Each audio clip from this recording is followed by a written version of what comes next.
welcome, welcome, welcome to the Portal of Ascension. We're so delighted to be here today with Dan Winter, and we're going to get right into that. Dan is coming to us from France. First, founder of Portal Ascension, Neil Gar, is asking me to make a few announcements just to help you guys know a few of the things that we're up to, which are really exciting. So I'm going to do that briefly. Announcements just to help you guys. There, I got both things going. Let me turn that off. And now I'm going to just share my screen real quick and just give you a little tour of some of the exciting things happening at Portal to Ascension. Now, one of them is that we have the Ancient Greece Conference coming up online, and Neil and I are both on that, along with Paul Wallace, Marguerite Riglioso, and Edward Tick. This is going to be a fantastic conference around ancient Greece. And so you can check that out. I think Neil is going to put the link in the chat, and that's coming up on Sunday, August 21. Further down the line, we are going to have the Portal to Ascension Conference in San Diego, April 21st to 23rd. That's ascensionconference.com. We hope you will join us there. It is going to be just loads of fun and an opportunity to once again see each other in person, embodied. So be it, and so it is. We're so grateful to our sponsors. You can check out the site, and we're going to have a lot of fun with that. Early bird tickets are now on sale.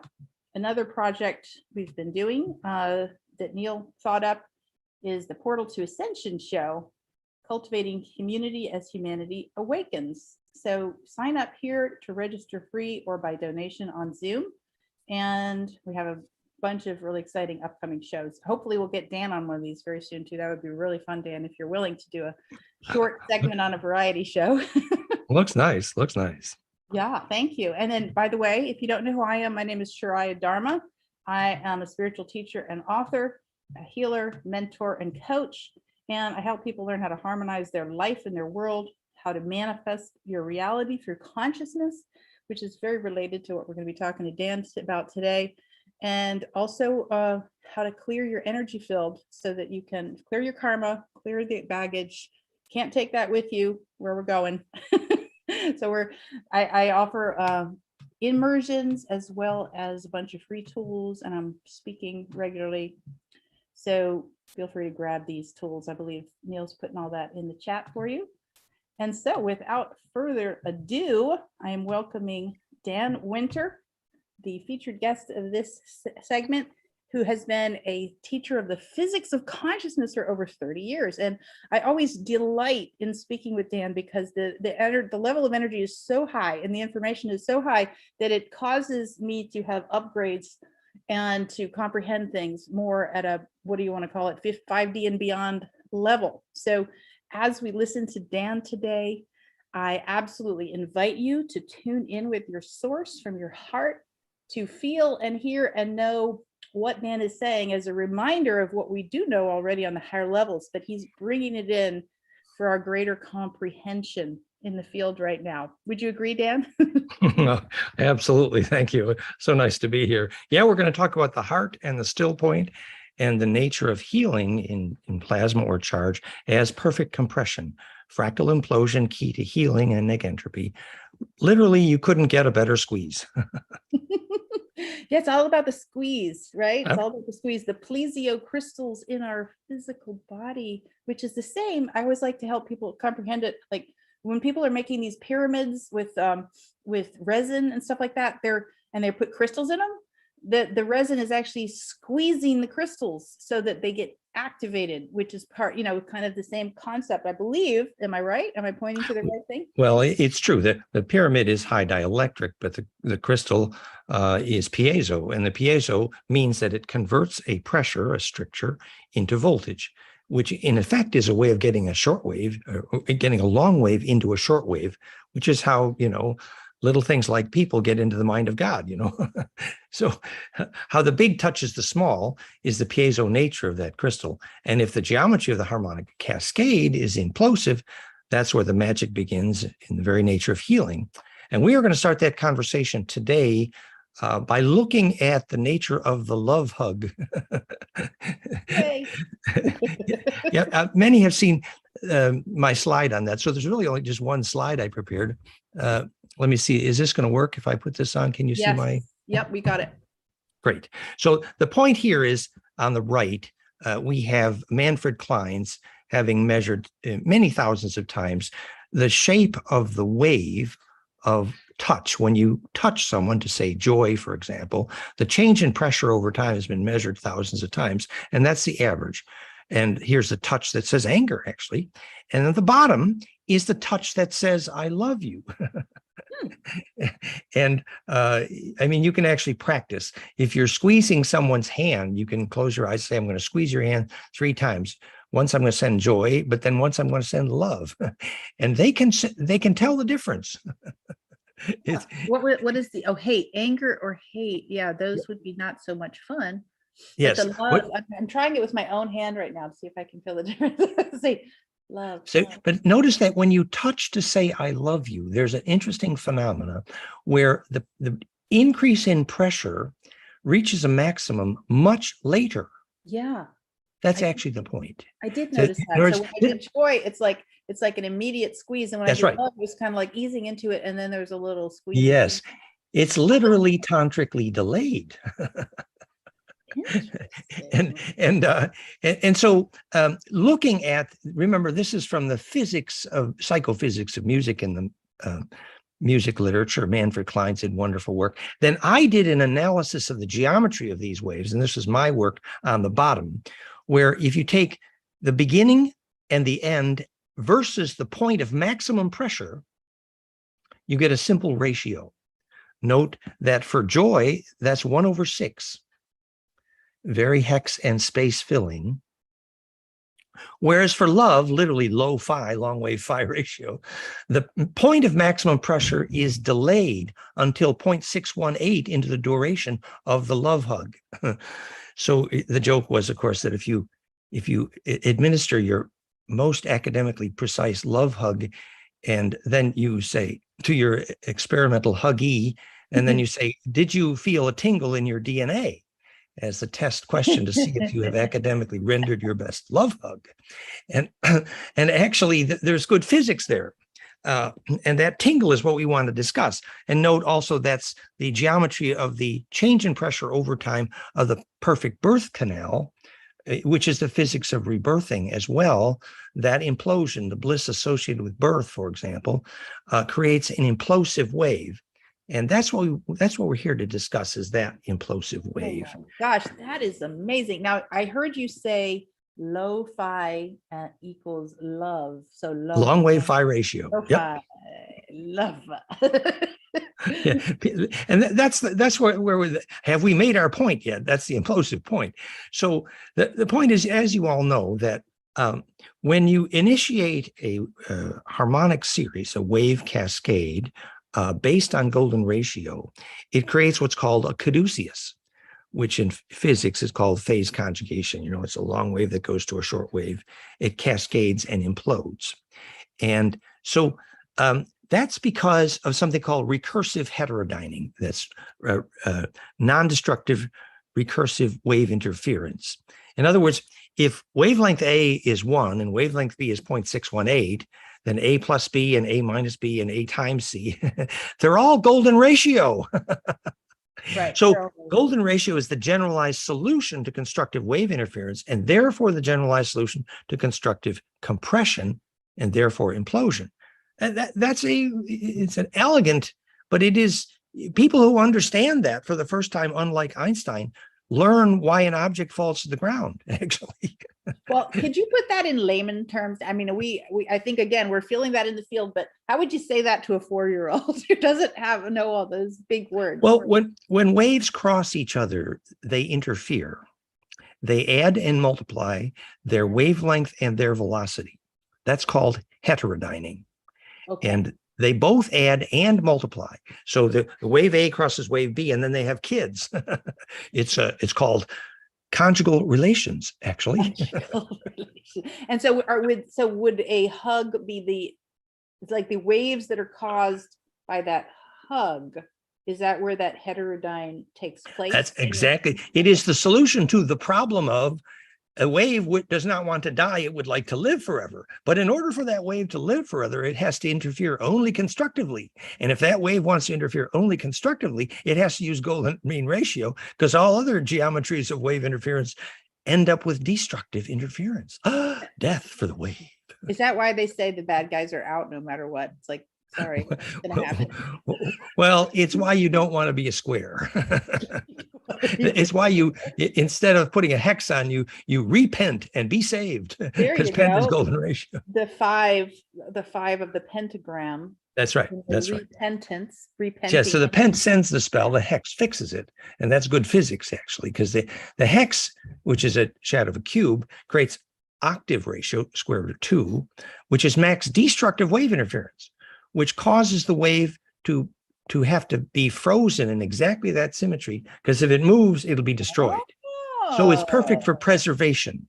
So snowflakes are hex, and the hex in the witch's spell freezes that spell because it's perfect for stabilization, but it is the opposite of distribution. My goodness, that is a revelation.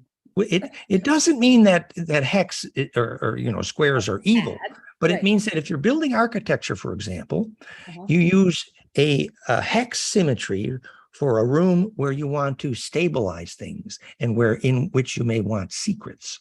Whereas if the room is based on golden ratio and pent, that is a room in which no secrets are possible and which implosion is possible, which is perfected distribution. And so, for example, the hex benzene ring and the hex ice, these are stable, whereas the pent is implosive. And that's a major difference, because one is perfected distribution and the other is perfected stability. And in emotion, for example, joy is planar and space filling, 1/6, remember, whereas love, lo-fi, long wave phi ratio, uses golden ratio, and that's implosive. And that means we will fall into that implosive center of stillness together, and there will then be no secrets. Does that sound like a prescription for lovemaking? Oh my gosh, that's so beautiful. So I'm thinking of, I'm trying to even find it, that image of the David in the pentagram. Oh, there you go. Exactly. Which is Michelangelo's, universal man. Well, see, the point is that obviously all of biology, certainly all of DNA, is built on golden ratio for one very specific reason, that recursive constructive interference or implosion in the golden ratio, all the way from DNA to the geometry of your arms and hands, is what enables life itself, because life itself is built upon that implosion, because that form of implosion allows charge inertia to converge non-destructively to a central still point. In DNA, it's the hydrogen bond at the center of the ladder rung, which I wrote the new equation to prove. Hydrogen radii are exactly golden ratio times Planck. For that reason, I was the first to prove that hydrogen is fractal, which is, by the way, how and why hydrogen makes gravity. But that hydrogen at the center of every ladder rung bond of DNA is like the implosive lightning zipper up the DNA, embedded in a much longer wave when the DNA recursively braids in the presence of bliss. And it's a thread braided into a string, braided into a rope, into a fat rope. And the ratio of the long wave to the short wave each time is golden ratio. And that's what they call ascension, that the ability of the short wave to embed non-destructively in the long wave, it's a superposed axis of charge spin symmetry, which is the only physics of going to the next dimension. So I'm hearing orgasm in that, quite honestly. Good. You have good ears, my dear. Good work. So when, making life, in other words, it takes you back to this still point, the 0 point of creation, pre-form. Precisely. And actually, the orgasm is the body's attempt to squirt its plasma into something that will make it immortal, actually. Make itself immortal. It's an appropriate urge to commune with something that will make you immortal, and Tantra can help make you immortal, but Kundalini can too, and they're a form of the same physics, actually. When the plasma upwards, like the Eastern practitioners point the orgasm upwards, as opposed to downwards into manifestation. how does that? Well, and that's a pretty good introduction to the physics of Kundalini, which we've made a lot of documentaries about. And what happens there is that at the tailbone, the spine liquid pump actually creates an implosive liquid suction. It really sucks. And so the tailbone actually draws the haploid sperm up the spine liquid pump. And you can measure that in the microwave we have. It's the ATP frequency, 1.91 angstroms. And that's an implosive charge radiance. It feels like lightening up the tailbone, but the measurement originally was done in the sacrocranial harmonics, which are golden ratio multiples of Planck, also the spine liquid pump, which is the breathing, the Mayer wave. And so that spine liquid pump is, it's impossible to be depressed if your spine liquid is pumping. And when your spine liquid pump becomes massively coherent, there is a squirt gun into the high brain of that sweet implosive microwave. And the phonons cause the ventricle horns to crystallize, called getting horny. And that focuses the phonon wave on the pineal. And that implosion in the piezo pineal spits out a longitudinal wave, which actually squirts through the crown chakra, as it were. And, so Kundalini is a phenomena of implosion, and it starts with a great still point. And the nature of that still point is the subject of this conversation. You're breathing, and eventually your breath from a Mayer wave 10-second breath down to perfect stillness. And many people don't understand the physics of why during intense bliss you don't need to breathe. Right. And the physics is that breath is only way of pumping the phase conjugate array, which permits consciousness to embed in the body. But if the array is massively conjugate at a much higher frequency, oxygen pumping is not necessary, actually. Wow. Okay. This is all blowing my mind. I love it. So now I have inner esoteric knowledge for many years of study around how so when the energy is going up the spine and then Ida Pingala. it goes, yeah. And then it can either go like this back in, or it can go out around in the torus field. So there's pictures of little dragons up at the top, either going this way or going this way. And it's two different phenomena. Could you explain that to us, please? Well, as the spine liquid pump goes to a climax measurable in the phonon, and in our chakra analysis, iThrive can measure that in heart rate variability, because the spine liquid pump sacrocranial harmonics are the motor of Kundalini, and they're very measurable. Our app for that is iThrive.com, ITHRVE.com, HRV, And then once that implosion, what it is a microwave nutrient, which causes an explosion of growth in the high brain and a sweet dripping nectar on the back of the tongue. And that is an extreme nourishment for the high brain, which in my case, there was actually a grown bump on the top of my head, which got sharper because of the intense phonon pressure. And I have friends, it's actually fairly common. And that intense phonon pressure is powerful. And it is a rapid, a stairway to spiritual growth, but it's also very dangerous. I mean, because you can become unstable. It burns blood sugar radically. And if you're not ready, it can be very destructive, actually. And you need to know when to stop, quite clearly. So that's why in the esoteric traditions, they would have gurus and teachers, who are and bring people along a path of progression around these things, rather than trying to just go off and make stuff up on your own.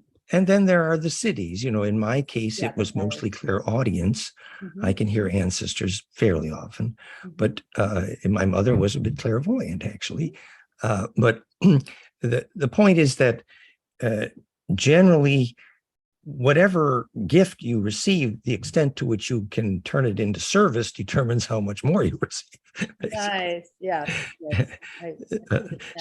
But in terms of the biophysics then of perfect squeeze, we want to learn what enables you to get to the still point. Because the theory of this conversation is, you squeeze someone and you say, did you feel a tingle in your DNA? Then if you follow that stillness further into Tantra or Kundalini, you feel a tingle in your spine liquid pump and you feel lightning in your tailbone. And it's a great high pressure stillness. And what is in the center of that high pressure stillness is our theme for today. It is the voices of ancestors. It is, Akashic records. It is, in physics, that was known before. What was not known before was the electrical engineering. What is actually in the center of that array is called coherent longitudinal EMF. It's a pressure wave. So, for example, in the places where the Earth magnetic lines cross, we know, Dodecacosa, sacred space, Earth grid, we know there was a measured reduction in nuclear critical mass, and telepathy is enabled, and pyramids and all those things are possible, mostly only at the sacred sites, actually. Now, what those are, that is a compression node in a magnetic array, which enables a distribution of charge in what's called longitudinal coherent EMF, formerly called scalar or torsional. And that is DNA radio.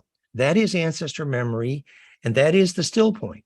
So when you converge at that still point, for example, I went into a French church the other day and I found the magnetic cross point. I was telling this story the other day.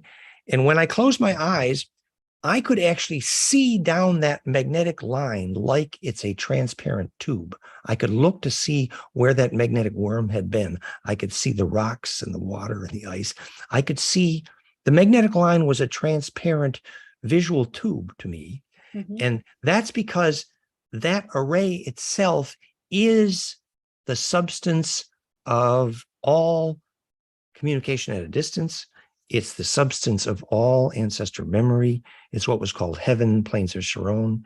And we don't get in communication with that array unless, and this is the point, unless we learn the skill to access that still point within.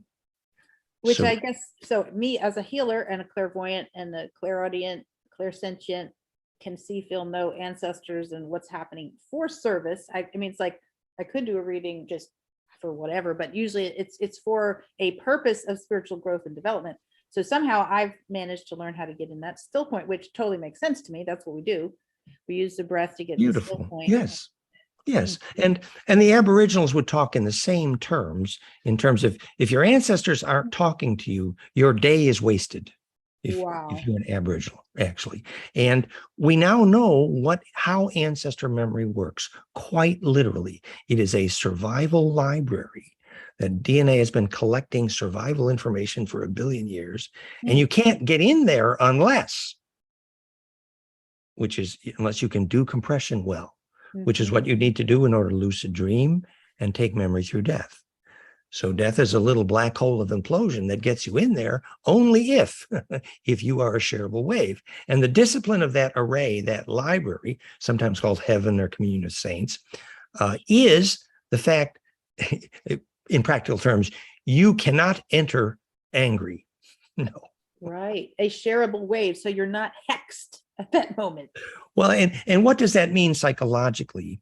That it means that the way you would prepare for bliss or death or birth or lucid dreaming is all the same. It would mean that you relax and you find every wave in your memory that's not shareable and sort it out. Yes, that's what we do. We sort those memories out. We clear the junk from the trunk, as they say. Yeah, and at an electrical level, that means the moment of death or enter into a lucid dream is a little black hole, actually. And then, in the famous death visions, you see the Heinrich Clevey-form Constance lattice cobweb tunnel spiral, goldenmean.info/immortality. The reason you're seeing that implosive sequence of symmetries during the death visions is well documented, Heinrich Clevey, is because if you don't do implosion, you don't do a black hole, as Raymond Moody proved with the surgeons, death visions are electrically contagious because you have to do, or, at the moment of death, your whole life passes before you. Why? Right. Because compression is necessary to get you into the array. And that's why if you die, for example, in some accident and you're not coherent, it's really not good. And if you die in a place where the magnetism is messed up, too much electrosmog, it's really not helpful. And all the pictures we see of a beautiful ghost leaving the body at death, and I have them in all my lectures, all of those pictures happened in nature, and not one of them happened in a mental hospital. Interesting. Yeah. Or Because sometimes they get up and they're like, wait a second, what? And yeah. Yeah. Versus when there's beautiful stillness in nature, there's the possibility of getting centripetal at the moment of death and entering that array.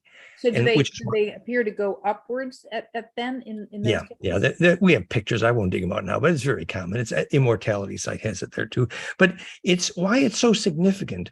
We know that the ability to lucid dream so nicely predicts whether you will take memory when you die. And we recently have measured lucid dreaming quite, the physics is actually fairly well known. Therify.net, our implosive healing rejuvenation plasma working commercially in 25 countries, is now well known, not just for triggering lucid dreaming, but it's also well known for releasing ghosts, actually. Okay. So helping them to get coherent and move on. To get centripetal. That's my bumper sticker. Get centripetal. Centripetal. Yeah, because you see, it requires that centripetal force to enter that array. That's why it's so significant that recently, when the famous SSP experiencer here in France, Jean-Charles Moyen, had so often, his lucid dreams became so vivid that he would bilocate and return frequently with sand between his toes with witnesses. So we know his lucid dreams are portals, actually, which is why the ETs wanted him. So then he needed to document how and why that was happening. So we furnished our famous software, flameinmind.com, brainwave and breath measure. And indeed, in the moments before intense lucid dream becomes a portal, which is the physics of what a Stargate is, you have this extreme coherent alpha, beta, golden ratio, caduceus cascade in the brainwave, EEG. That's why it's called flameinmind.com, actually. But the amount of coherence in his brainwaves before his lucid dream became a portal was such that he was obviously intensely implosive. And the physics is that there's a squeezing process that cascades to the tip of the pine cone of the caduceus, where that's called the Planck threshold. And at that Planck threshold, the transverse EMF inertia, all our radios, is converted into a much more coherent compressional wave called longitudinal or scalar. And that was called the Ba from the Ka in Egypt, or Kesjan body in Gurdjieff, or rainbow light body in the Tibetan tradition. But that is literally the array that you can enter. And it was the physics of the action at a distance from Tesla, et cetera. And it's also the physics of wireless power and a global grid. It all is literally a longitudinal array. And the compression to get there is the implosion of the still point.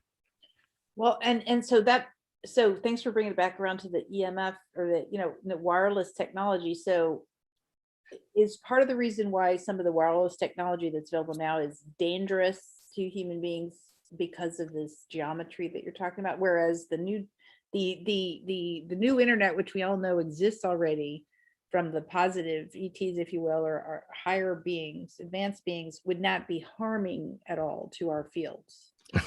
The new internet is the sacred earth grid longitudinal electromagnetic, which is the next dimension, quite literally. That's what it is. Bring it on, baby.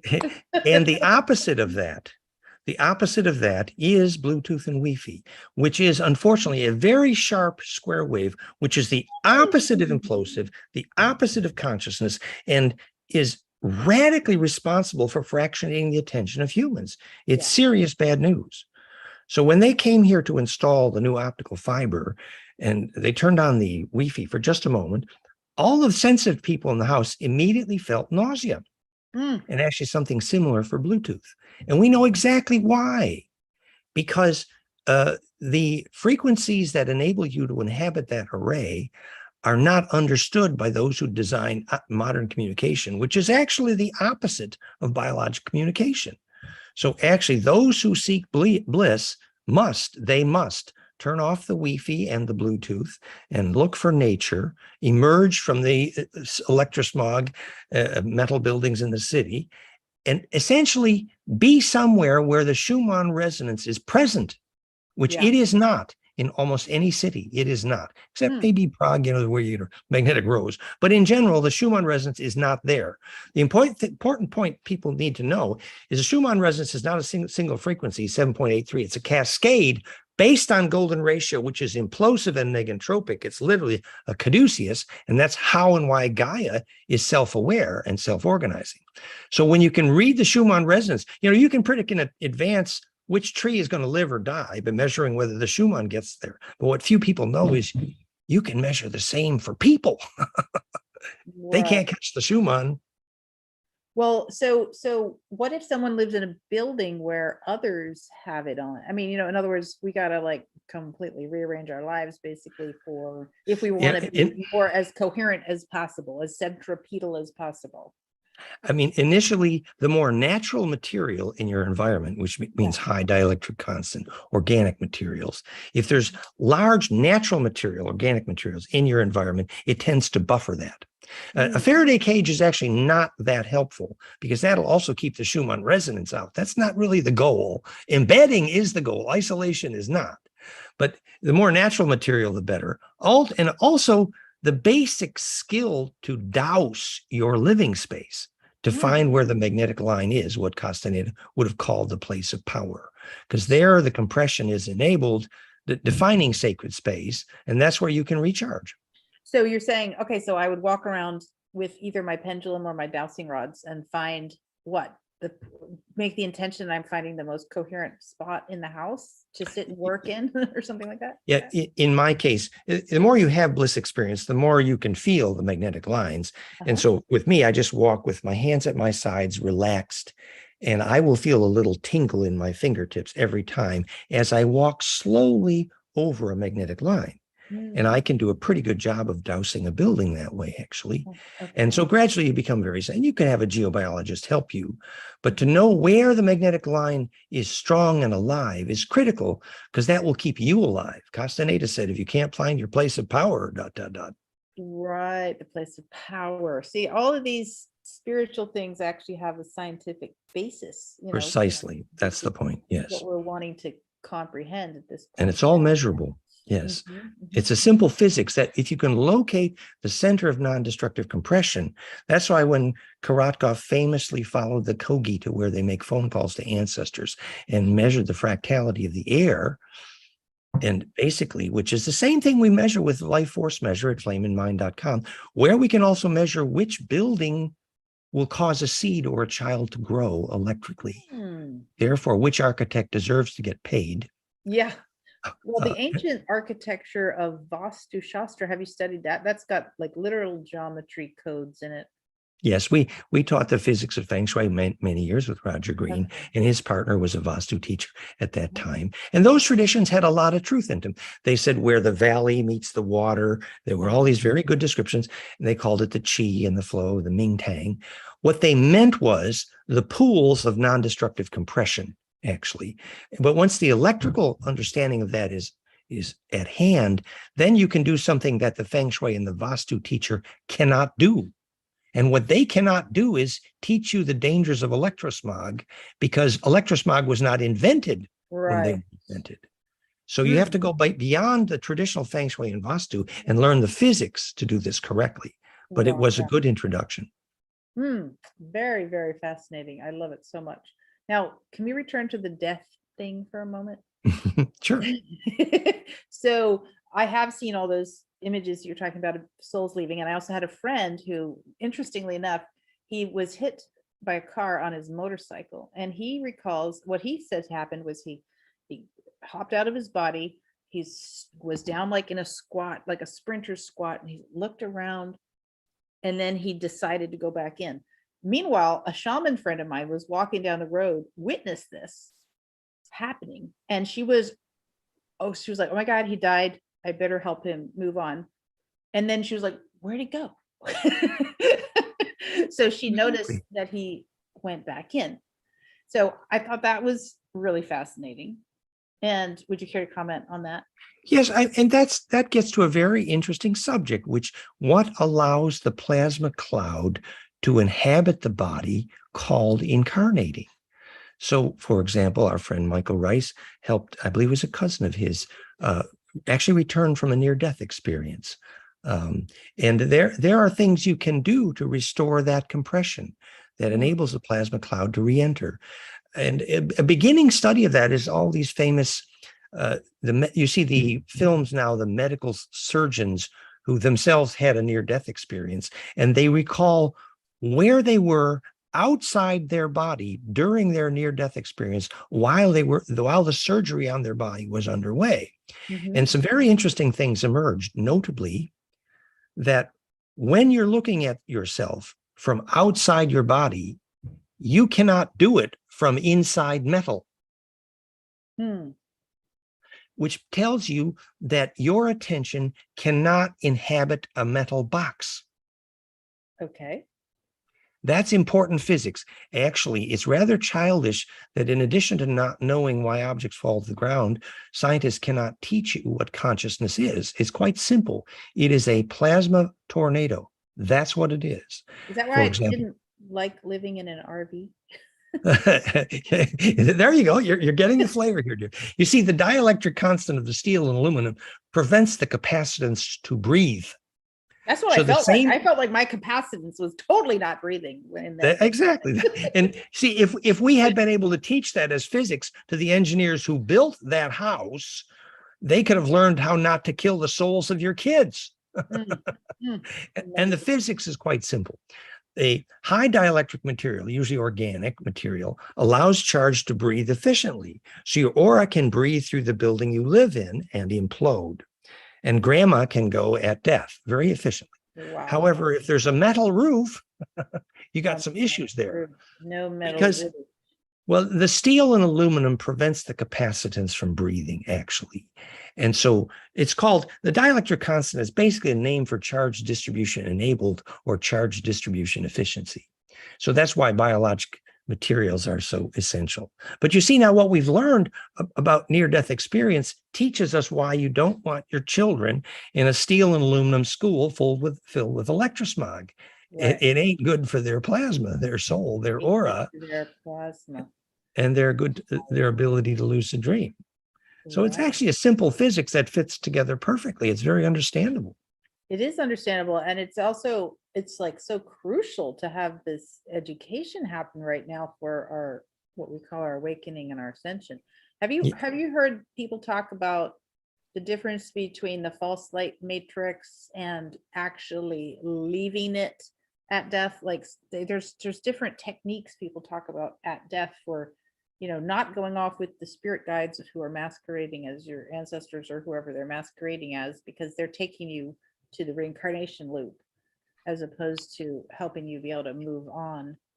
What are your thoughts? Yeah, well, it depends on, there's an aspect of extraterrestrial history which is parasitic. An example I would use, when Enlil called himself Yahweh, and then became the largest plasma parasite in the solar system, probably sometimes called the Grim Reaper. That in the movie Ghost, you see, or the movie Flatliners, you see being swallowed by a very large plasma parasite. And so how do you get how do you get fooled? How do you not get fooled and be eaten by a very large plasma parasite? Right. Exactly. And the essential issue there is self-empowerment. So in a spiritual tradition based on a parasitic idea that you are the chosen race, and you can tell because you are not self-empowered. You are always taught to obey something external, a God which is outside you.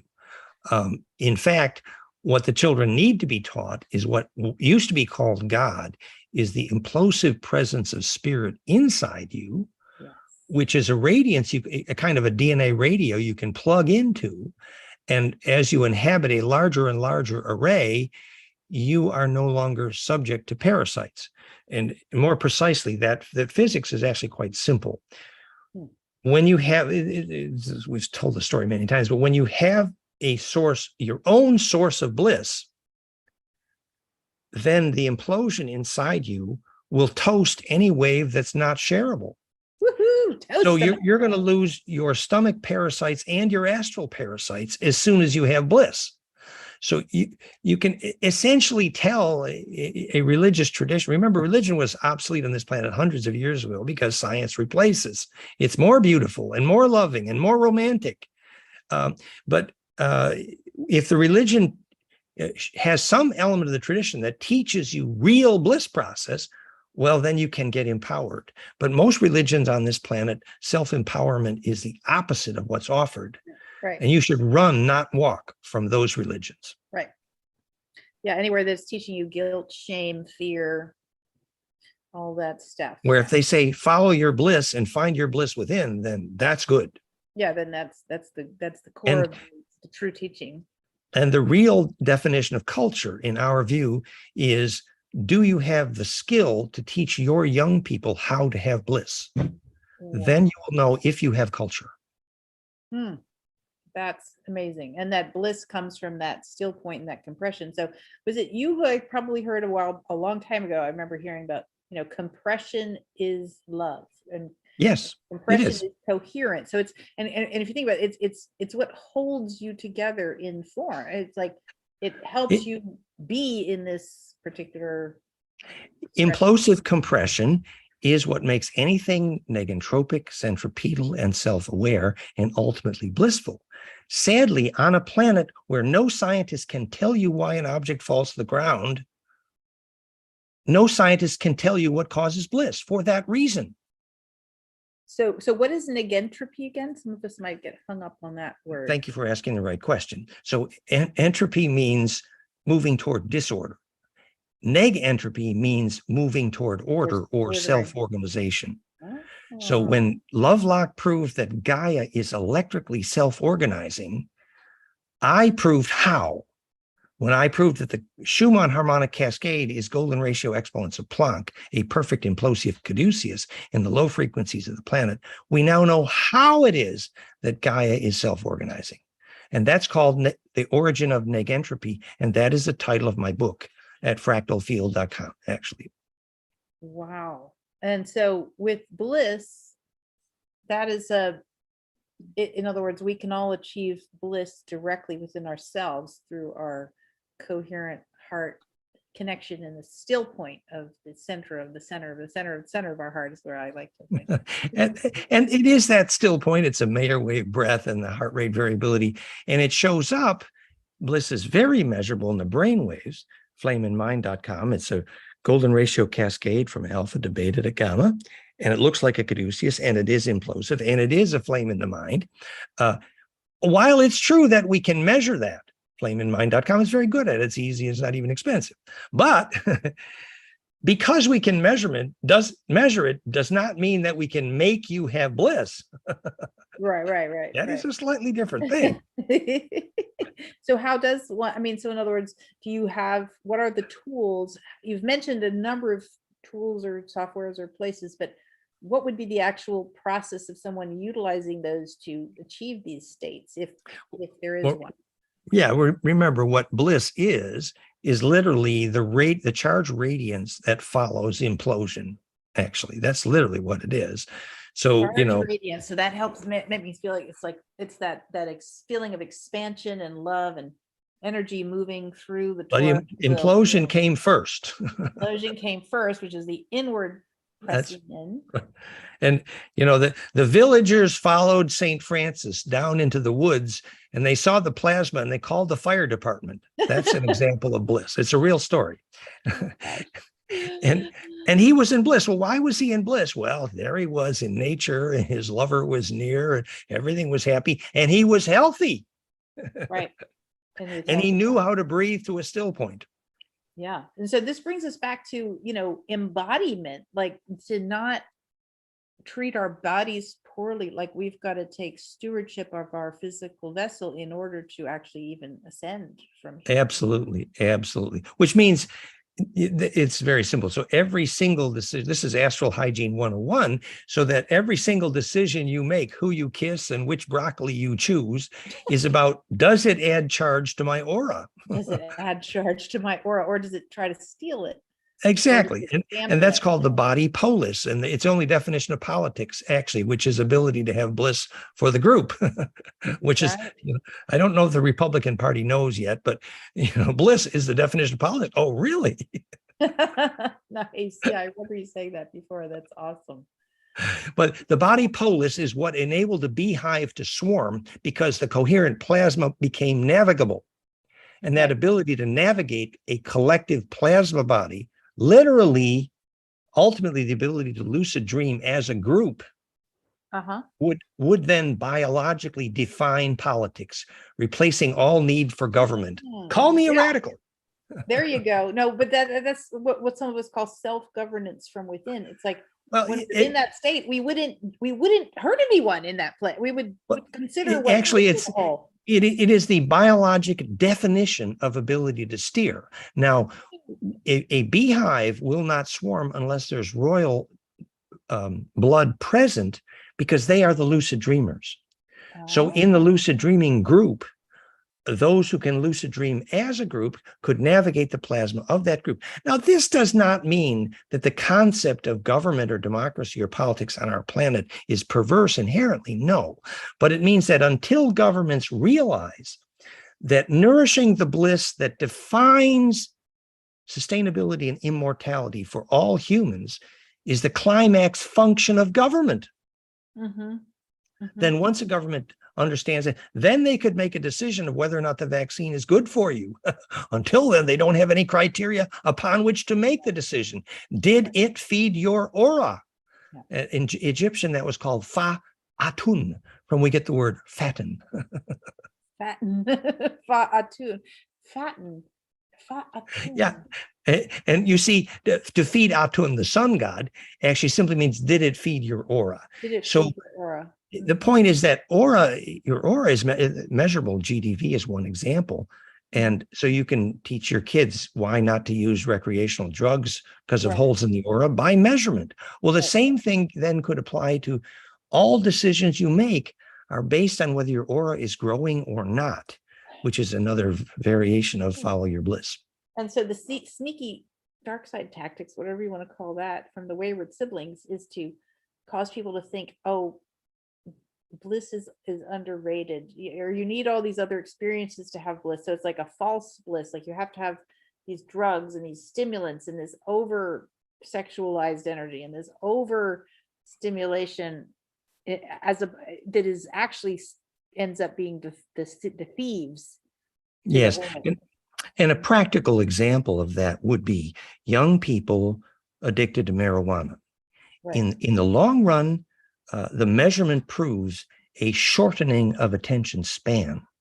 And attention span is the soul. That's what it is. It's ability to ride the long wave. That's what the still point is. It's literally attention span. So anything that shortens your attention span is by definition the opposite of what you want. Wow. That's really, really interesting.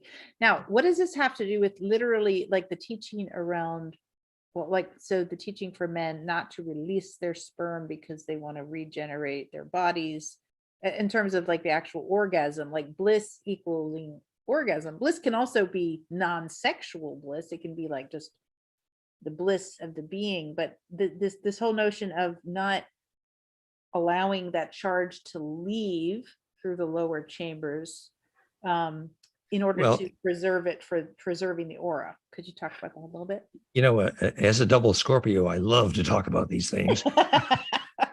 No, in my case, if I may say humbly, when my Kundalini first started, a double Scorpio, I was still a virgin, actually. So I had plenty of conserved sexual juices, which may or may not be helpful. It will increase the pressure, and the pressure needs to be there in order to move up.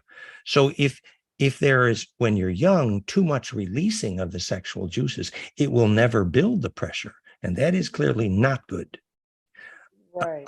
On the other hand, if it's never released and it's stuck, that's not good either. What Right. is obviously needed is a flow through pumping action. And we now know what the stuff is.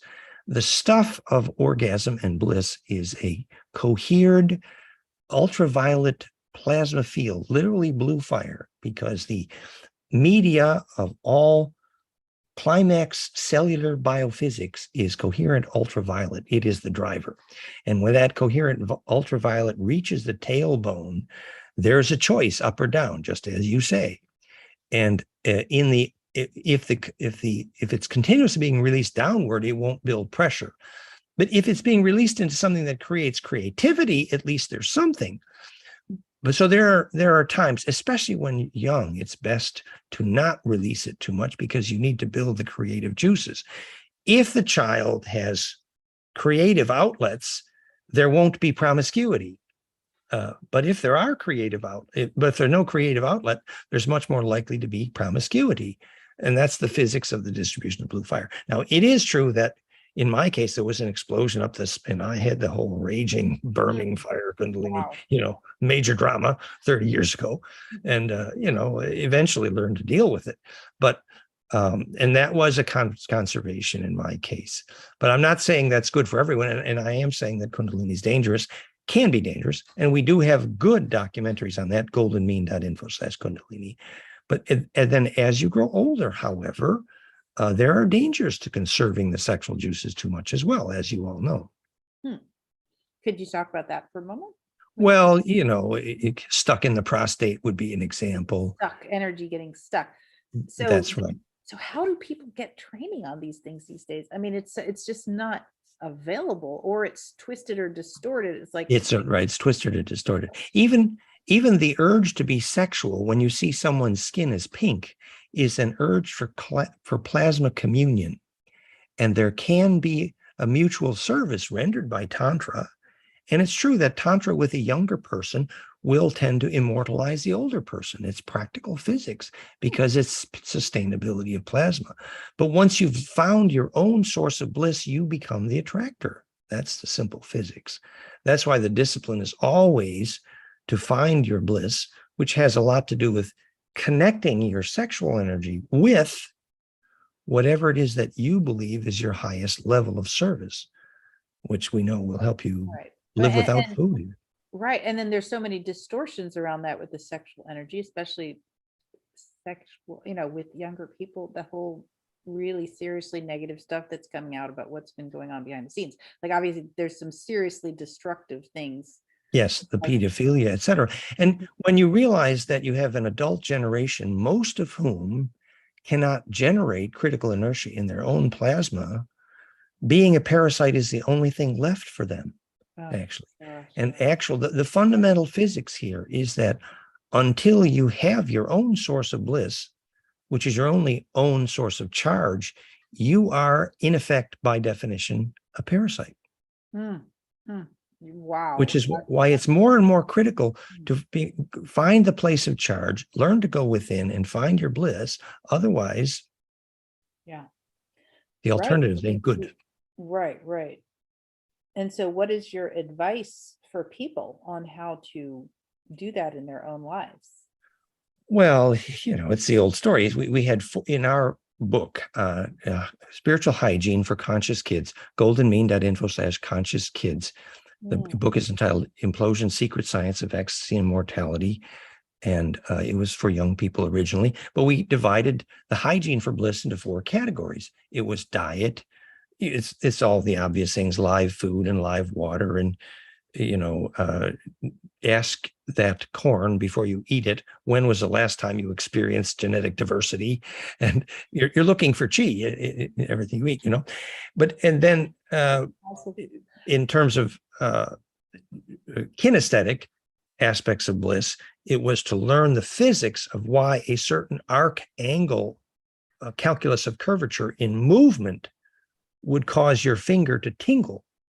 Remember, the Gurdjieff said you cannot start the bliss gymnastic until after you can put a tingle in your baby finger with your attention. Once your attention can make your baby finger tingle, then you're ready to learn sacred gymnastic, because there's critical inertial implosion, critical mass of in your attention. And so as you learn which movements cause that, they called it feeling, which we now know is implosive capacitance, sometimes called the quality of grace or chi. And so the ability to cause implosion and movement. So for most young people, some form of the kinesthetic of bliss is the most useful tool, whether it's yoga, sacred gymnastic, or Gurdjieff tensegrity. There's thousands of different ways to do this, but some disciplined kinesthetic movement. Another thing to bear in mind is most young people do not have a critical mass of their own attention's electrical force. Remember, when you grow up, you can put enough attention here to make it feel like a vice. That's electrical centripetal force in your attention. But when you're young, you don't have that critical mass. So in order to feel anything when you're young, you may need a group. And then the group does this kinesthetic together. If you watch the closing scenes of Meetings with Remarkable Men with Gurdjieff, the bliss was so palpable it burnt the film. It was electric. My gosh. So that's like the Gurdjieff has so we're talking about like the Sufi dances of universal peace, or we're talking about the Gurdjieff movements, anything like that, anything. Group experience of yoga, or a group of experience of what you're calling sacred gymnastic, which I hadn't heard of that before. Which is the Gurdjieff term, yes. I was a teacher, or at least the piano player for. Oh my gosh, that's so beautiful. Yeah. Charlestown, West Virginia, claymont.org. Amazing. So sacred gymnastic is the Gurdjieff term. Yeah, that's right. Forming twos, first obligatory. These were a tradition, and this was all very explicitly designed for the geometry of charge implosion, literally bliss. That's what D. Hartman was up to with the music with Gurdjieff, the octaves in the seven. It was all about implosive capacitance. And once you begin to feel that, and actually I have to say that after some months of that work is when my Kundalini began. Interesting. Actually. Okay. So that's when it started to rise up and then bring forth all your karmas so you can deal with them and all that fun stuff that you went through. So we were talking about the categories for bliss. So now we've had the diet, we have the kinesthetic, and then there's the environment, that if you're spending all day, every day in dead air in a metal building, your aura probably ain't going to implode. Right. You got to find the power place and the fresh air and probably some nature and something to, take a retreat, whatever it takes. But to find your power place, hopefully in nature. So it's certainly at a minimum, you need some place where you can go where you can recharge regularly. Probably nature is space. Yes. Otherwise, you loop back in. That's where that cycle of reincarnation, of looping back into the same patterns, the same energies, and all that happens. Yes, exactly. And maybe a fourth category we would describe as intention, where you learn gradually that every thought you think, which is not shareable, depletes your capacitance. So the definition of eureka is actually the pure principle, which is discovering something that serves all of survival. And it's precisely that will get you through death. Interesting. So not shareable could mean like thoughts of anger, resentment, jealousy. But it's even more than that. It's realizing that the collective unconscious is continuously seeking survival memory, a library which enables immortality, which is literally just pure principle. And so eventually you begin to think about pure principle only. And that's, for example, what made me an inventor. But really, when you think about pure, what we say is a eureka moment, it's the implosion that results from tripping over a pure principle in your awareness. Thinking of pure principle only. So contemplating the nature of what we call God, which is omniscient, omnipotent, omnipresent. Would that be But those terms are too vague. To understand what we mean by omnipresent is to understand a wave array that is implosive, enabling distribution, the physics of heaven, planes of Sharon, pure principle, pure electrical wave mechanics. That's my idea of what pure principle is. And so once you begin to dwell on what is essence, for example, you had a messy day and there was a bunch of people angry at a bunch of other people, and what a mess. And so then you're about to try to go to sleep that night and you're trying to distill, well, what was shareable about that day? And the fact is, until you figure that out, you may not be able to die well, actually. So everything that was not shareable about that day, you can easily let go of because you know it did not have anything to do with pure principle or sustainability. Yeah. And only the parts of that day where nature was trying to show you pure principle, that enters into immortality. That's called essence. And so that's why when we go to bed at night, it's like there's exercises we can do to go Exactly. back to our day, remember everything that happened in reverse, and then also forgive or re-envision, revision, revise, re-envision the day, do the forgiveness work. And the way the Gurdjieff of people do that is you play your day backwards like it's a movie. Yeah. And if you can do that without interrupting the movie, that means you've digested the memory. And then it's not sitting there like an undigested bit of potato. That's right. Then you're ready to sleep. You're ready to compress. You're ready to implode, ready to die, ready to have bliss. Yeah, like ready to enter Scrooge. stillness. I often did the play A Christmas Carol when I was young, and so they talk about Molly's ghost coming to Scrooge, and he's like, is this really Molly, or is it just a bit of undigested potato? Or undigested memory, which means memory, yeah. a pain that was not shareable. You know, Right. the Andromedan mystic Phaseus said, the only pain you feel is the love you withhold, which simply means failure to embed. Oh, that is so beautiful. So Scrooge had a lot of memories that he had not digested yet, and that's right. But the play is the thing in which will capture the conscience of the king. And as we often say in Shakespeare, the theater is tetracubic, which is how you phase conjugate. And if you see the emotions of all persons from the right perspectives, at the end of the play, you consume perspectives and you feel everyone's body. I got bliss on that. I got a total bliss rush on that. Wow, that was cool. So yeah, okay. So my son would call that expanding, making your universe bigger. I see it as like continually including more and more and more perspectives, so that we're That's not. right. Perfect embedding. Exactly. Perfect embedding. Which is literally in heart rate variability science, the immune system's health is defined as embeddability, which is harmonic inclusiveness in heart rate variability. The healthy heart is a fractal heart. So literally compassion is measurable by how many harmonics are in your EKG. Literally, realheartcoherence.com. And that is the moment at which you discovered compassion, when you can feel the outside as if it's the inside. See, now it's implosive. Physiologically, I literally, that whole little, whatever we just did there, now my spine is straighter, my aura is bigger. I feel more aligned. Embedded. Yeah. So these Very spiritual principles coming out of this, like do unto others as you'd have them do unto you, like they're very, very, very simplified, but it's all pointing to the same physics of consciousness that we're talking about. Exactly.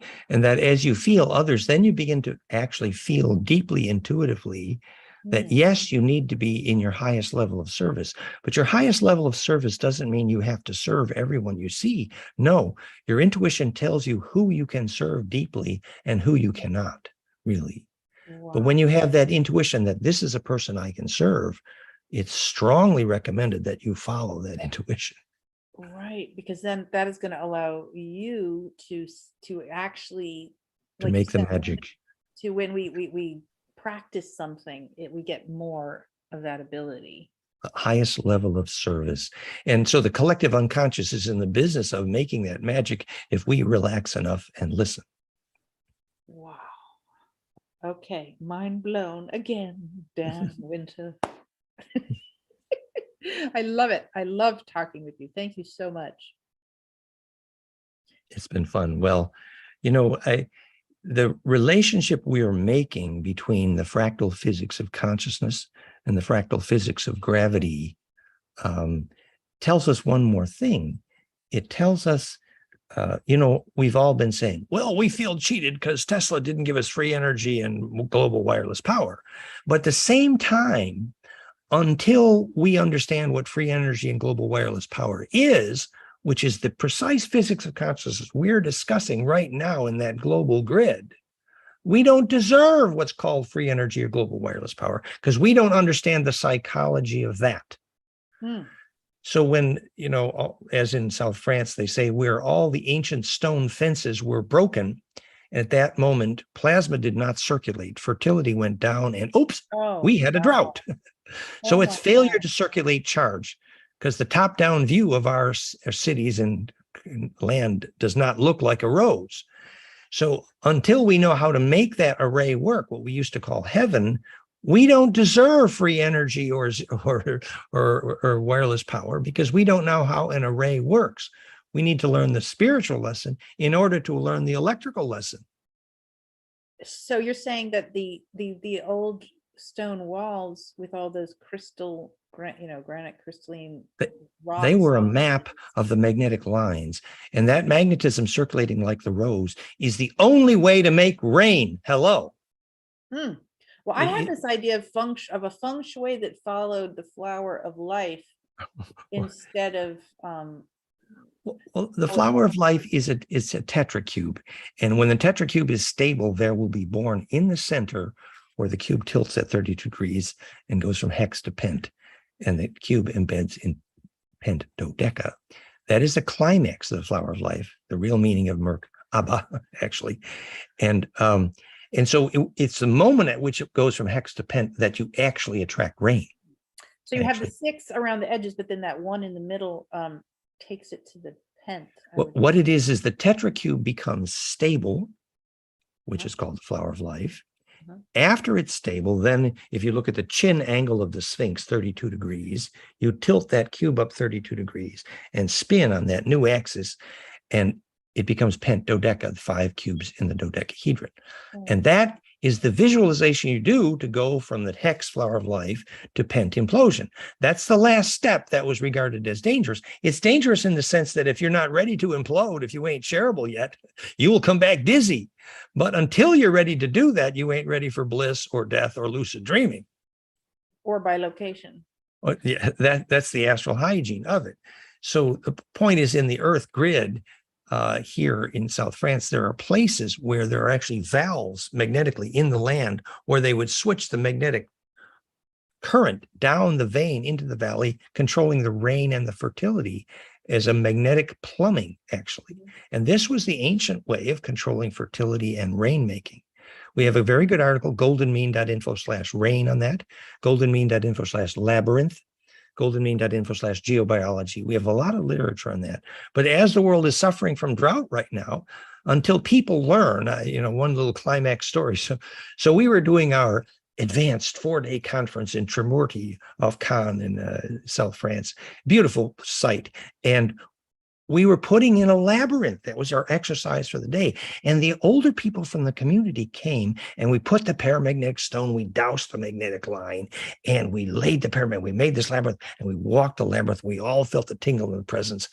And the elementals went crazy. They hadn't been touched for decades, right? Wow. Well, that night, there was the biggest storm in Tremorty in 10 years. Did they get rain? Way too much, but this is the physics of labyrinth making, actually. Rain making is about the permission to touch. So as we learn the lesson of why the spread of patriarchy caused the spread of deserts, it has been measured. That is a very good physics lesson. The reason the spread of patriarchy causes deserts to spread, you have extensive evidence, it's measurable, it's science. goldenmean.info/desertify. So James DeMayo's work.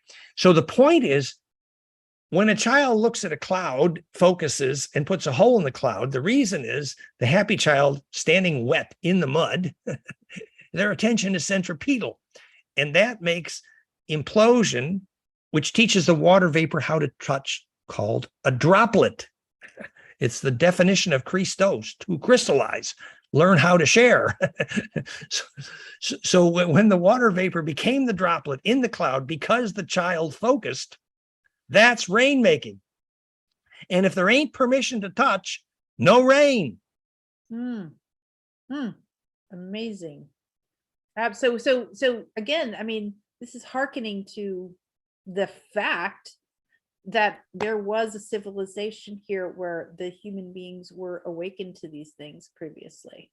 Matriarchies were wet, coming of age in Samoa. Patriarchies, not so much. Mm, mm. Yeah. And yeah, all acts of love and pleasure are my rituals, says the goddess. Well, permission to touch means that young people who have no permission to touch, urge to touch, frustrated, becomes anger by definition. That's called the origin of football. This will become an ad for the National Football League right now, that that the reason young people destroy their spines and their brains by playing football is because there is no permission to touch. It doesn't mean you need promiscuity for young people, but there need to be rituals within which young people are enabled to touch in a constructive way. And if that does not exist, then not only do you have the death that's football, but you have no rain. Right. Well, so what would that look like? That would look like perhaps the group sacred gymnastics where people are holding hands or dancing together, and there's certain that kind of thing. Is that and coming of age in Samoa was touch permissive, and there was lots of rain. Yeah. Margaret Mead, Steps to an Ecology of Mind. So actually permission, and you see, if there's a discipline in the dance for the young people, then the touch is all constructive. Yeah. It's constructive wave interference. Right. So until there's a way to teach people to touch constructively when they're young, they will grow up with these perversions. Right. And so, yeah, so the distortion around touch, sex, and we did a major analysis of the origin. On our planet, the origin of all religions pretty much is fear of women, which is actually fear of touch. And we now know where that came from. The more parasitic ETs were all matriarchies who were involved in those early, the Anunnaki. The Pleiadians were a matriarchal. The gray hive mind is matriarchy, and the Draco queen these are matri. And our ancestors, the Anunnaki, were afraid of those women. And that's why fear of women is the origin of most of the religions on this planet, which is how I began to study ET history. Fractalfield.com/fusion in the blood. I'm getting bliss on that too, which tells me there's some truth there, but I hadn't thought of it that way before. I mean, why were they afraid of the women? Say that again. Go ahead. I'm sorry. So I had heard that the queen, the queen bee of those civilizations, knew the power of females, so that they intentionally started dismantling the power of the feminine here in order to cause this harm that you're talking about. We believe that Tegat and Pleiadian are 80% female now because they resorted to parthenogenesis in their matriarchy. Actually, there was some reason to fear these matriarchies, but the matriarchy of the hive queen of the Draco and the Greys, it's a red queen and a white queen, actually. This fear was real. And the Anunnaki came from Pleiades. So, but this is another rather long story. But the point is, I started my study of history by trying to determine where the fear of women came from on this planet. And I realized it's ET. Wow, that's really fascinating. Now, I think you did another talk that was broadcast recently on that. So many. There's 300 films, 2 million views. YouTube.com/Dan Winter Fractal Field. There's a lot, the ET origins. But the point for here is the matriarchy was in fact touch permissive originally, and actually in the Draco ancestry, they were androgynous originally. It's when they went to replicate sexually, if you read the Thiuba legend in the French tradition, that the war of the sexes began. And it's very instructive that the Aboriginal marriage law, and actually the caste system, but the Aboriginal marriage law specifically is straight Draco. And most of the reason Australia is a desert is because of the curses, because the men tribe and the women tribe had a separate language for their shaman, separate, and that is straight Draco. And so that's non-shareability. And when they did ritual to heal the anger of the men tribe and the women tribe across Australia, huge rainstorms followed them every time. Malcolm Borg Ward. Absolutely amazing. Wow, that is just fascinating. So yes, integrating and digesting all this information is permission to touch. Yeah. which just means how are you going to teach your kids to do the dance so they learn to touch constructively? Right. Yes. And yes, positively, non-harming, beneficial, benevolent. Then they might not need football, and that could save their Right. back and their brain concussion. Wouldn't that be wonderful? Yeah, absolutely. Welcome to Britain. We have a stiff upper lip. Why? We only hug our dogs and our horses. Sorry, I didn't mean to be sarcastic. Oh my gosh. You know how the upper lip got stiff? It's because mother said, don't cry. That's physics. Oh my gosh. Yeah. Suppress your emotions and your feelings. And what does Barathon mean? Birthplace of Anunnaki. That could be a clue. Britain. Merit on Britain. Yeah. The on. That's what Lawrence Gardner concluded. Barathon, Britain. Yeah.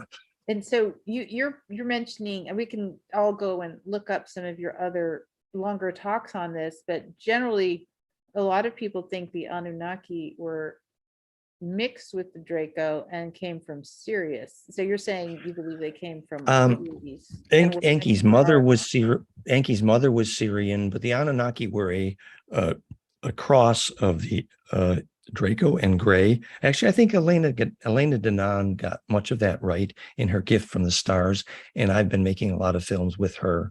But the Anunnaki Draco wars are not the same as the Orion wars, which were mostly with the Greys, what Elena calls the Khmer. But both races have been hugely involved and parasitic here on Earth. And in order to avoid the very insidious parasitic Nebu Gray Draco agenda, the Galactic Federation and the Supergalactic Federation here have kicked out the Greys and Nebu from the whole solar system, but they still insidiously try to sneak themselves in here by hybrid breeding programs. Right. And we need to become aware of the insidious nature of the Greys and Eisenhower's treaty. That's a whole nother story. Fractalfield.com/fusion in the blood. But there's a beautiful story to that, Maury, which, oh, sorry, just one. But the beautiful story to that, Maury, is why did those ETs want or need us in the first place? Because our DNA is what they don't got. And the part of our DNA that they don't got is the part that makes a soul and a lucid dream. And those are the only ones they abducted, the lucid dreamers. Why? That implosive coherence in the DNA that results from bliss, actually. So there's the vaccine to the Orion Wars story right there, is if you can teach your child how to have enough bliss to become a lucid dreamer, then you won those Orion Wars. Literally, that's what it's about. And when the Supergalactic Federation, led by Thoth, the Cedar races, the 9, arrived back here in 300 starships off Ganymede, you know what they're here to do? Just that. Just which? Celebrate when the human race realizes they can be a vaccine for those Orion Wars when they learn what it is to make a soul. Right. Which is how a caduceus called Hermes, the leader Thoth of the 9, the Cedar races. It's hermetically sealed. So when you can teach the kids how to have a soul, how to have a lucid dream, how to take memory through death, then we've succeeded. It's what you call ascension. It's actually that coherence, which starts with teaching kids how to get a coherent enough aura to have bliss, enter that still point, and start to lucid dream. And then they steer those magnetic lines like they're family pets. And then the parasites cannot enter. They can't even come in. They can't even touch at that point. So it's like having an infection, like a global. That's right. It's literally an infection. And the infection is teaching us that our immune system is literally whether we have a tribe of lucid dreamers. Interstellar parasites not welcome. Right. And does this to you relate also to the AI stuff? Like that they're beholden to those Greys? Yeah, the AI problem is precisely not knowing what it is to have a soul. That is the AI problem in essence. When DNA implodes, propagates longitudinally, heaven, planes are surrounded.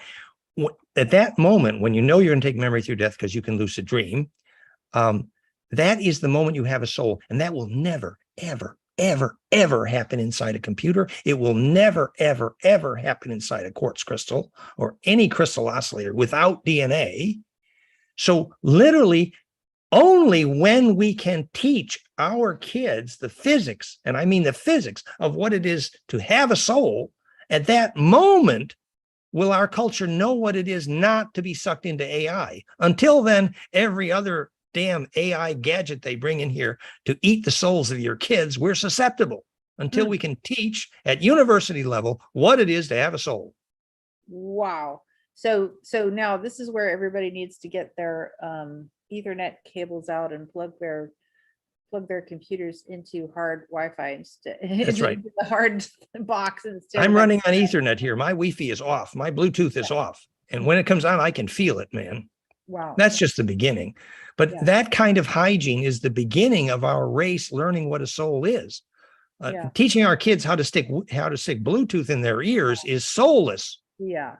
Soul eating, even, is what you're saying. Exactly.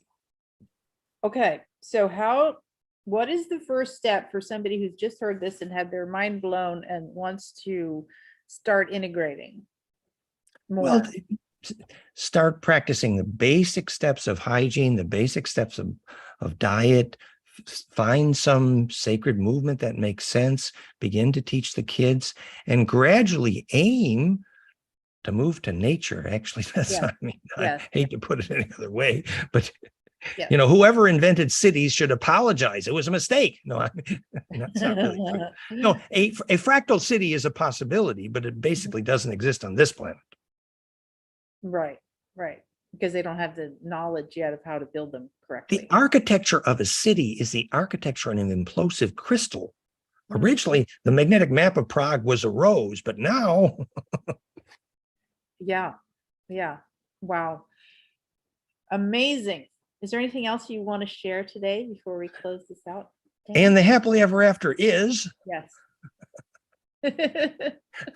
Well, the happily ever after is actually, now that we know what people are for, in spite of Kurt Vonnegut, we know what people are for quite clearly. It's a very simple electrical lesson. We can make the centripetal force that steers stars. All our ancestors were called sun gods for very good reason. And so we know how to do these things deep inside ourselves and in our ancestral memory and in our DNA. Absolutely. It's a matter of relaxing. But then we need to get to places where our body can build charge. Otherwise, we won't get there. Places and diet and hygiene and kinesthetics and action to follow your bliss. So are you a live foodist? Do you eat only living food? Oh, well, I taught that for years, and my partner Valerie says, if you can't do it, teach it. Well, I'm close. No, I try to have mostly salad. I'm mostly vegetarian. I eat a little fish. See, I have a super fast metabolism, so that's my excuse for eating a little fish occasionally. But your Kundalini went and burned. Get your blood sugar all burned up. Yeah, that's right, exactly. But the live food advice, I mean, essentially, the reason the DNA in the wheat and corn gives you immediate mucus is because it is screaming in pain from hundreds of generations of monoculture. So that the DNA in that wheat and corn gives you immediate mucus because it's your body's saliva saying not self, because there's pain in there. Whereas the ancient blue corn of the Hopi, you could sing the right song and it would germinate. It was a family pet. But now, wow. What about that's why genetic diversity. What about like the forbidden rice, like the black rice? There are some ancient grains that still have some genetic diversity that you can talk to the DNA like a shaman, but there's not much of that left. What about the einkorn? Do you think there's any hope for that, or is that still too far gone? There's, in Germany, they have a few genetically diverse grains. There's even a few wheat stocks in German that are still genetically diverse. And in France, they call it petit épeautre. There's a little bit of life left. But most of the grains on this planet are, the corn and wheat that you can buy in most any store is serious poison. I'm sorry. It just is. It's really bad. And most of the seed oils are really not good for you. Right. Most of them, truly. Oils you need in general are, unfortunately. Pardon? Oils in general are not really good for us, despite. Yeah, the raw olive oil, there's a few that are okay, but most of the seed oils are serious bad news.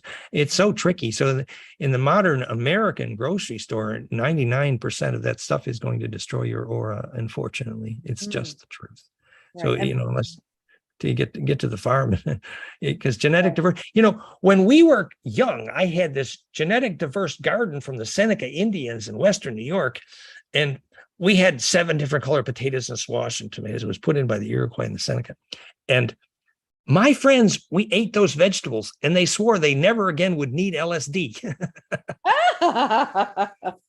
But seriously, the dreams you have from you eat live genetic diversity tells you that DNA is happy.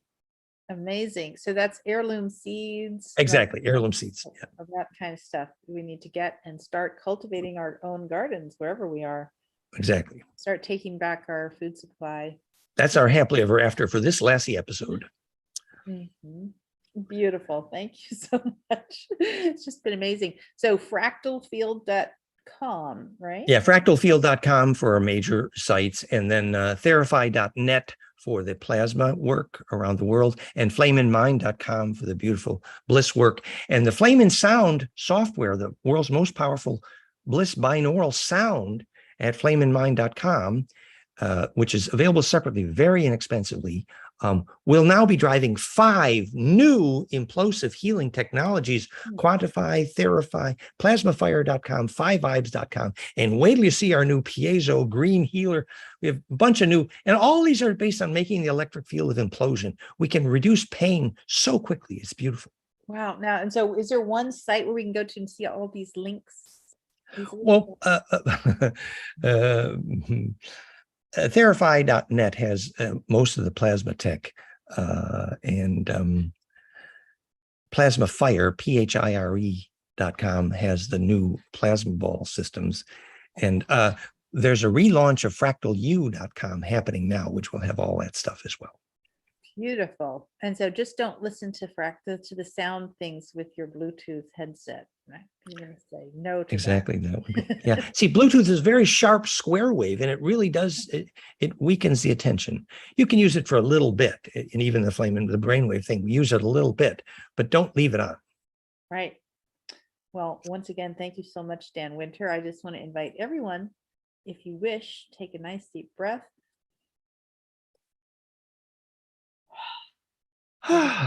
Attention through our source connection, through our heart, to integrate and digest all this information in whatever way is truly for our highest good, to receive further activations and downloads that are absolutely correct for us to access this cellular memory, this DNA memory, this ancestral memory that will help us all to progress forward into the habits, the thinking, the connections, the choices that will help us actuate what Dan has delivered here today on behalf of ourselves and the well-being of all.